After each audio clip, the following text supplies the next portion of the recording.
Well, on a day like this, when it's 25 degrees outside, and that may be warm for some of you folks that have snow up north, you got to do something on your cars. You got to work on them a little bit.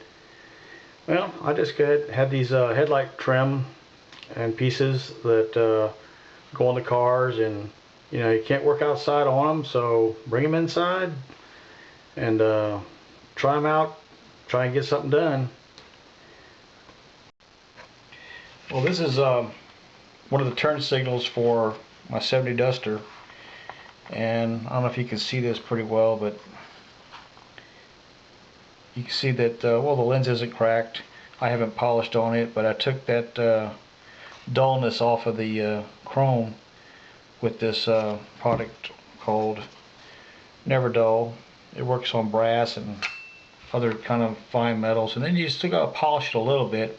I got some old DuPont rubbing compound if needed, but that is a silica. It does tend to leave a little bit of a scratch or a haze, but this chemical process, this little wadding cloth, I think it kind of brings out some of the good appearance in it. So this is one that's not cracked. I'm not sure if it's right or left, but both of mine are cracked on the Duster, and I'll eventually do an introduction on Duster, and you can see that the condition of them.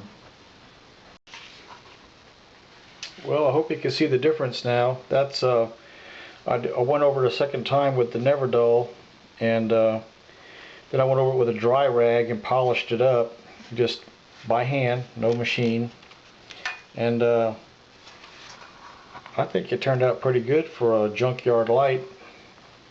I bought it really because it didn't have a cracked lens. A little bonus, I got my amber light bulb in it. So hope you enjoyed this. I got a lot of bit to do here on this cold day. Thanks for watching.